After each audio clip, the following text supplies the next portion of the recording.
Hello అండి, అందరికీ నమస్తే. ప్రస్తుతం గాంధీ భవన్ నుంచి మనతో పాటు మాట్లాడడానికి టీపీసీసీ సెక్రటరీ కోట్ల శ్రీనివాస్ ఉన్నారు. ఆయనతో మాట్లాడదాం. సార్ నమస్తే. సార్ నమస్తే అమ్మా. సార్ ఇప్పుడు ప్రస్తుతం బీజేపీ నుంచి కొన్ని విమర్శలు ఉన్నాయి. ఏంటంటే మొదటి విమర్శ ఏంటంటే ఎల్లో కాంగ్రెస్, పింక్ కాంగ్రెస్, గాంధీ కాంగ్రెస్ అని చెప్పేసి బీజేపీ నాయకులు అంటున్నారు. అసలు ఏంటి సార్, వాళ్ళు ఏ నేపథ్యంలో అని ఉంటారంటారు? ఆ విధవలకు నేను సూటిగా సమాధానం చెప్తున్నా. ఈ దేశానికి పట్టి పీడిస్తున్న బ్రిటిష్ సామ్రాజ్యాన్ని గడగడలాడించి ఎన్నో ఉద్యమాలు చేసి ఆ రోజు మోతీలాల్ నెహ్రూ గారు మన నోట్ల కట్టలతో టీ చేసుకున్న సందర్భం. అలాంటి విలాసవంతమైన జీవితం వదిలి మోతీలాల్ నెహ్రూ గారు, జవహర్లాల్ నెహ్రూ గారు, ఇందిరాగాంధీ గారు ఎంతో కష్టపడి స్వతంత్రం తెచ్చినారు. ఈరోజు తెలంగాణ ఇచ్చిన పార్టీగా శ్రీమతి సోనియా గాంధీ గారు ఏదైతే కరీంనగర్ బహిరంగ సభలో ఏదైతే సోనియా గాంధీ ప్రకటించారో ఆ ప్రకటన కట్టుబడి ఇవాళ తెలంగాణ రాష్ట్రాన్ని ఇచ్చిన తెలంగాణ దేవత సోనియా గాంధీ అని చెప్పారు. ఇలాంటి సన్యాసులు ఎల్లో కాంగ్రెస్ అని, పింక్ కాంగ్రెస్ అని ఉండదు. 3 రంగుల జెండా ఉన్న కాంగ్రెసే కాంగ్రెస్. హస్తం గుర్తే మా ఓటు. అంతేగాని మా దగ్గర ఉండిపోయి మా దగ్గర రాజకీయంగా ఎదిగి ఇలా బీజేపీలోకి పోయిన కొంతమంది దౌర్భాగ్యులు మాట్లాడుతున్న మాట నేను పూర్తి స్థాయిలో ఖండిస్తూ ఉన్నాను. కాంగ్రెస్ పార్టీ ఈ రాష్ట్రంలో 14 సీట్లు గెలుచుకొని రేపు పార్లమెంట్లో అడుగు పెట్టబోతూ ఉన్నది. గతంలో శాసనసభ ఎన్నికల్లో కూడా మాకు 65 సీట్లు ఇచ్చి ప్రజలు మమ్మలను భరోసా పెట్టి మా మీద విశ్వాసంతో ప్రభుత్వాన్ని ఏర్పడే దిశగా మాకు మెజార్టీ ఇచ్చారు. గౌరవ ముఖ్యమంత్రి రేవంత్ రెడ్డి గారి మీద నమ్మకంతో, సోనియా గాంధీ మీద సానుభూతితో ఆ రోజు మరి ఆ శాసనసభ ఎన్నికల్లో 65 సీట్లు ఇస్తే ఏ గ్యారంటీలు అయితే ఈరోజు రాష్ట్రంలో అమలవుతున్నాయో ఆ గ్యారంటీల అమలు ఫలితమే రేపు ఖచ్చితంగా పార్లమెంట్ ఎన్నికల్లో 14 సీట్లు గెలుచుకోబోతామని చెప్పడంలో ఎలాంటి అతిశయోక్తి లేదు. ఇంకొక విషయం ఇస్తున్న బీజేపీ నాయకులకు, నిజంగా మీకు తెలంగాణ మీద చిత్తశుద్ధి ఉంటే ఏ విభజన చట్టంలో హామీల గురించి కానీ, ఏ కిషన్ రెడ్డి కానీ, సోయం బాబురావు కానీ, బండి సంజయ్ కానీ, గుండు అరవింద్ కానీ ఎన్నడైనా మీ ముఖాలకు పోయి ప్రధానమంత్రి దగ్గర మీ చెల్లుబాటు లేని ముఖాలు పోయి ఎన్నడైనా రాష్ట్రానికి జరుగుతున్న అన్యాయం పైన బీజేపీ ఎంపీలు కానీ, బీజేపీ మంత్రి కానీ ఎన్నడైనా అడిగిర్రా అని సందర్భంగా నేను అడగదలుచుకున్నాను.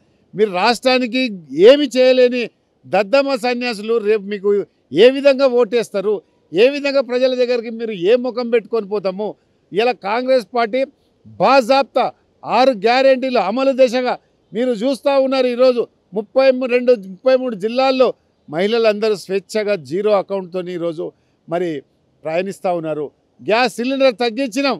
గృహలక్ష్మి, మహాలక్ష్మి పథకాల ద్వారా ప్రజలకు ఈరోజు చేరువైన సంగతి మీకు అందరికీ కనబడతలేదా? లేకుంటే కళ్ళుండి చూడలేని కబోదులా మీరని సందర్భంగా నేను బీజేపీ నాయకులను ప్రశ్నిస్తూ ఉన్నాను. ఈ రాష్ట్రంలో గతంలోని నరేంద్ర మోడీ గారి ప్రభుత్వం ఉన్నప్పుడు, ఈ రాష్ట్రంలో టీఆర్ఎస్ ప్రభుత్వం ఉన్నప్పుడు ఎంతోమంది రైతులు చనిపోతే కల్లాలలో తను చాలిస్తే పట్టించుకోలేని దద్దమ్మ ప్రభుత్వము కేంద్ర ప్రభుత్వం అని చెప్పక తప్పదు. ఆ రోజు మీరు ఎక్కడ పోయిరు? ఈరోజు బీజేపీ ఆఫీస్లో కూర్చొని కాంగ్రెస్ పార్టీ పైన చెల్లొక్తులు విసురుతూ ఉన్నారు కదా. ఆ రోజు రైతులు చనిపోయినారు, మీ ముఖాలు ఎక్కడ పోయినాయని సందర్భంగా నేను అడగదలుచుకున్నా. ఆ రోజు ప్రధానమంత్రి దగ్గరికి పోయి ఒక వినతి పత్రము, ఒక డిమాండ్లతో కూడుకున్న ఒక వినతి పత్రం ఏమైనా ఇచ్చిరా? మీరు ఎక్కడైనా రాష్ట్రం కోసం ఎన్నడైనా పోరాటం చేసిరా? బయ్యారం స్టీల్ ఫ్యాక్టరీ గురించి మాట్లాడిరా? కాజిఫేట్ కోచ్ ఫ్యాక్టరీ గురించి మాట్లాడిరా? ఐటీఆర్ ప్రాజెక్టు గురించి మాట్లాడిరా? విద్యుత్ సంస్థల గురించి మాట్లాడిరా? గిరిజన యూనివర్సిటీకి గురించి మాట్లాడిరా? కానీ ఇక్కడ ఏ కేసీఆర్కి అయితే మీరు అడుగులకు మడుగులొత్తిరో ఆ కేసీఆర్ గారు తెలంగాణ ప్రజల సొమ్మును తీసుకుపోయి దారదత్తం చేస్తుంటే కూడా కళ్ళుండి చూడలేని కబోతులు మీరు. తెలంగాణ ప్రజల సొమ్ము ఎవరి సొమ్ము? ఏదో అంటారు చూడండి, తల్లికి అన్నం పెట్టినాడు కానీ చిన్నమ్మకు బంగారు గాజులు తొలగించిన చందనంలా మన సొమ్ము తీసుకుపోయి పంజాబ్ రాష్ట్రంలో రైతులకు వంచడం ఏంది? ఇక్కడ రైతులు చావు బతుకుల్లో ఉంటే చూడలేని ప్రభుత్వాలు కేంద్ర రాష్ట్ర ప్రభుత్వాలు. ఆ రోజు రేవంత్ రెడ్డి గారు, మా ముఖ్యమంత్రి గారు చెప్పారు, ఆ రోజు పిసిసి అధ్యక్షునిగా కాంగ్రెస్ పార్టీ కార్యకర్తలందరూ కూడా కల్లాలలో కాంగ్రెస్ అనే కార్యక్రమం తీసుకొని ప్రతి రైతును తట్టినాం. ప్రతి యొక్క కల్లాలను తట్టి ఆ రైతులకు భరోసా ఇచ్చే కార్యక్రమం చేసినాం. అదేవిధంగా ఆ రోజు ఏదైతే హామీ ఇచ్చినామో ఈరోజు ప్రభుత్వంలో ఉన్నాం కాబట్టి గౌరవ ముఖ్యమంత్రి గారు రైతుల పట్ల రైతుల శ్రేయభిలాషి అదేవిధంగా ఈరోజు 14 గంటలు 18 గంటలు పనిచేస్తున్నాడు. ఎప్పుడైతే డిసెంబర్ 7 తారీఖు ప్రభుత్వం ఏర్పడ్డదో ఆ రోజు నుంచి ఈ రోజు వరకు కూడా నిద్రలేని రాత్రులు గలుపుతంలో ఎలాంటి అతిశక్తి లేదు. గౌరవ ముఖ్యమంత్రే కాదు, మంత్రులు కూడా ఈరోజు నిద్రలేని రాత్రులు కలిపి ఈ గ్యారంటీ స్కీములు ప్రజల వరకు చేరుతున్నాయా? అదేవిధంగా ఏ ప్రగతి భవన్కు ఫామ్ హౌస్కు పరిమితమైన గత ప్రభుత్వం ఇలా మహాత్మా జ్యోతిరావు పూలే పేరు పెట్టి ప్రజారంజక పాలన చేస్తున్న ప్రభుత్వము ఇలా కాంగ్రెస్ పార్టీ ప్రభుత్వం చెప్పక తప్ప. అందుకనే అభివృద్ధిని చూసి ఈ రాష్ట్ర ప్రజలు ఓటేసి కాంగ్రెస్ పార్టీని మరొకసారి ఆశీర్వదించడంలో ఎలాంటి అనుమానం లేదని ఈ సందర్భంగా నేను చెప్పదలుచుకున్నాను. ఇంకొకటి ఏంటంటే బీజేపీ ఎమ్మెల్యే మహేశ్వర్ రెడ్డి, ఏలేటి మహేశ్వర్ రెడ్డి ఎవరైతే ఉన్నారో ఒక మాట అన్నారు. ఏంటంటే బీఆర్ఎస్ ఎమ్మెల్యేలను లాక్కున్నట్టు బీజేపీ ఎమ్మెల్యేల సైడ్ చూస్తే కాంగ్రెస్ని నామరూపం లేకుండా చేస్తాం అనేసి మొన్న ఒక మాట అన్నారు. దీనికి మీరు దమ్ముంటే చేయమని అడుగుతా ఉన్నాను. మా ముఖ్యమంత్రి ఒక క్షేత్రస్థాయి నుంచి, ఒక వ్యవసాయ కుటుంబం నుంచి, ఒక జెడ్పీటీసీగా, ఒక శాసనమండలి సభ్యునిగా, 2 సార్లు శాసన సభ్యునిగా, పార్లమెంట్ సభ్యునిగా, అదేవిధంగా వర్కింగ్ ప్రెసిడెంట్గా ముఖ్యమంత్రిగా ఉన్నాడు. ఇలాంటి పిచ్చి పిచ్చి సవాళ్ళు ఇస్తే మా రేవంత్ రెడ్డి వెనుకపోయే మనిషి కాదు. క్యాడర్ను ఏ విధంగా ముందు తీసుకుపోయాలి, ముందు చూపు, ముందు ప్రణాళికలు ఉన్న వ్యక్తి మా రేవంత్ రెడ్డి గారు. కనుక మీ సవాళ్లకు, మీ యొక్క ఛాలెంజ్లకు మేము స్పందించవలసిన అవసరం లేదు. నిజంగా మీరు అదే చేస్తే మాత్రం ఒక్కొక్కరిని తొక్కిసి పెడతాడంలో ఎలాంటి అతిశక్తి లేదు.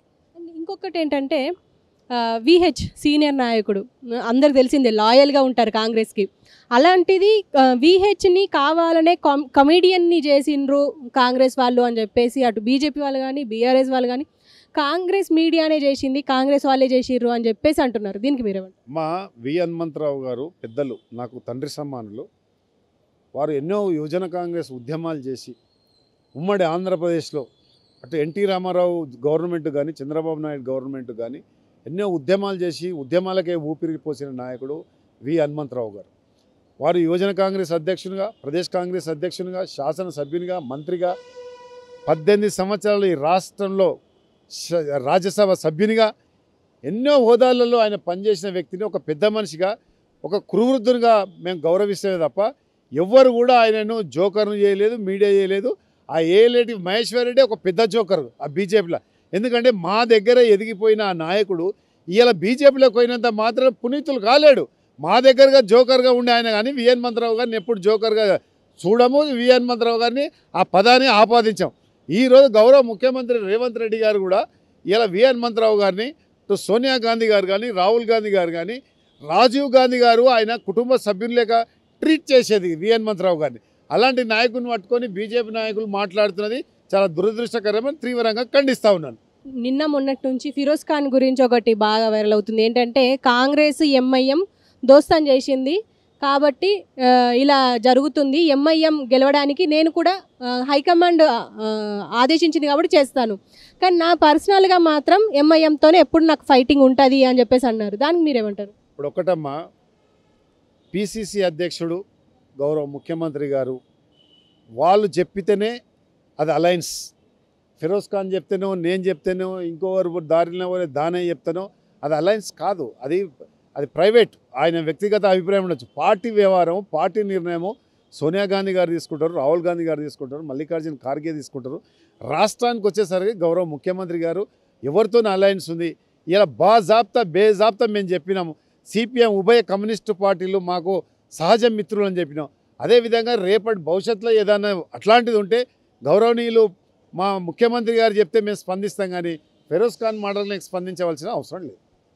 ఇంకోటి ఏంటంటే రేవంత్ రెడ్డి మొన్న కొడంగల్లో ఒక సభలో మాట్లాడారు. అంటే నన్ను నా కాంగ్రెస్ వాళ్ళే, అంటే లోపల ఇంటర్నల్ రిపోర్టు ప్రకారం మాట్లాడినరు ఆయన, నాకు ఖచ్చితంగా నన్ను గెలిపించండి అంటే ఒక రకమైన ఇంపీరియాలిటీ కాన్ఫ్లిక్ట్స్తోని మాట్లాడారు అని చెప్పేసి చాలామంది అనుకుంటున్నారు. చాలామంది ఆశ్చర్యపోయారు, అంత చిన్న గొంతు వేసుకొని మాట్లాడడం ఏంది అంటే ఒక హైపర్ పర్సనాలిటీ ఆయనది. అలాంటిది ఆయన తక్కువగా మాట్లాడి అంటే నన్ను గెలిపించండి అని చెప్పేసి మాట్లాడారు. అంటే కాంగ్రెస్ వాళ్ళే నన్ను ఓడించాలని ప్రయత్నాలు చేస్తున్నారు అని చెప్పేసి మాట్లాడారని కూడా బయట మాట్లాడుకుంటున్నారు. దాని గురించి ఏమంటారు? ఇప్పుడు ఎన్నికలు లేవు, పార్లమెంట్ ఎన్నికలు ఉన్నాయి, అసెంబ్లీ ఎన్నికలు ఉన్నాయి. శాసనసభ ఎన్నికల్లో ఎమ్మెల్యేగా గెలిచిండు, ముఖ్యమంత్రి అయిండు. స్లో వాయిస్లో మాట్లాడినంత మాత్రాన పులి 2 అడుగులు వేసిందంటే తన సర్కిల్లోకి వచ్చిన తర్వాత అటాక్ చేస్తుంది. పులి 2 అడుగులు వెనక్కేసిందంటే మనం బలహీనం అనుకోవద్దు ఎప్పుడైనా. పులి కూడా మీరు బాగా చూడండి, 2 అడుగులు వెనకేసినంత వీక్నెస్ కాదు, అదొక రాజకీయ వ్యూహం, ఒక చిత్రత ఉంటుంది తప్ప అంత రేవంత్ రెడ్డి గారు ఎక్కడ కూడా తగ్గే పరిస్థితి ఉండదు, ఎక్కడ కూడా తల వంచే పరిస్థితి ఉండదు. నిటారుగా ఉండి గీత గీసి బరిగీసి కొట్లాడేటోడే రేవంత్ రెడ్డి. మొన్న తుక్కుగూడలో ఒక మాట దాసోజు శ్రవణ్ ఒక ఫిర్యాదు చేశారు ఈసీకి. ఏంటంటే రాహుల్ గాంధీ, కొండ సురేఖ ఇద్దరు కేసీఆర్ని తిడుతూ మాట్లాడారు అన్నట్టుగా ఫిర్యాదు చేశారు. అసలు ఏం జరిగింది తుక్కుగూడలో? కొండ సురేఖ ఏం మాట్లాడారు, రాహుల్ గాంధీ గారు ఏం మాట్లాడారు, అసలు ఈ ఫిర్యాదు ఏంటి? అసలు రాహుల్ గాంధీ గారు ప్రజాస్వామ్యబద్ధంగా మాట్లాడారు. రాహుల్ గాంధీ గారు మాట్లాడిన ఏంటంటే అంటే రాహుల్ గాంధీ అనే నాకు తెలంగాణతో ఉన్న సంబంధము రాజకీయ సంబంధం కాదు, పేగుబంధం సంబంధము, అన్నదమ్ముల బంధము, రక్త సంబంధం అని మాట్లాడారు. అదేవిధంగా కొండ సురేఖ గారు కూడా ఈ రాష్ట్ర ప్రయోజనాలను దృష్టిలో పెట్టుకొని ఈ రాష్ట్రాన్ని ఏ విధంగా తీసుకుపోవాలి, ఈ ఇచ్చిన 6 గ్యారెంటీలు ఏ విధంగా అమలు జరగాలనే విషయం మీద మాట్లాడారు తప్ప ఎవరిని కూడా టార్గెట్ చేసినట్టు కానీ ఎవరు కూడా ఇది చేసినట్టు కానీ కూడా ఎవరిని మాట్లాడలే. కాకపోతే రేవంత్ రెడ్డి గారు ఏమనంటే కేంద్ర ప్రభుత్వంలో ఉన్న పెద్దలు, ముఖ్యంగా కిషన్ రెడ్డి గారు ఈ రాష్ట్రానికి రావాల్సిన వాటా మీద కానీ రావాల్సిన నిధుల మీద కానీ ఏదైతే విభజన చట్టంలో హామీలు కూడా ఏ రకంగా కూడా కేంద్ర ప్రభుత్వం మీద ఒత్తిడి తీసుకురాలేదు, కనీసము కార్యాచరణ ప్రకటించలేదు. కనీసము కేంద్రంలోని ఉన్న మన సుప్రీంకోర్టు, గౌరవ సుప్రీంకోర్టు జనగణ చేపట్టి అందులో కులగణ చేపట్టాలని కూడా ఆదేశిస్తే మా దౌర్భాగ్య ప్రభుత్వం చేపట్టదని ఒక అఫిడవిట్ దాఖలు చేసిండు. కాబట్టి కనీసం అది కూడా చేయలేదని ప్రశ్నించవలసిన అవసరం ఉంది, ప్రశ్నించాడు. అదేవిధంగా రేవంత్ రెడ్డి గారు ముఖ్యమంత్రి అయిన తర్వాత ఈ రాష్ట్రంలోని జనగణ చేపట్టి అందులో కులగణ చేపట్టాలని ఒక పత్రికా ప్రకటన చేసిండు. అదేవిధంగా దానికి సంబంధించిన 160 కోట్ల రూపాయలు కూడా విడుదల చేయడం జరిగింది. ఎవరికి చిత్తశుద్ధి ఉన్నట్టు? రేవంత్ రెడ్డి గారికి చిత్తశుద్ధి ఉందా? అదేవిధంగా బండి సంజయ్ గారికి చిత్తశుద్ధి ఉందా? కిషన్ రెడ్డి గారికి చిత్తశుద్ధి ఉందా? కనుక మేము ఎవరిని కూడా క్రిటిసైజ్ చేయలేదు.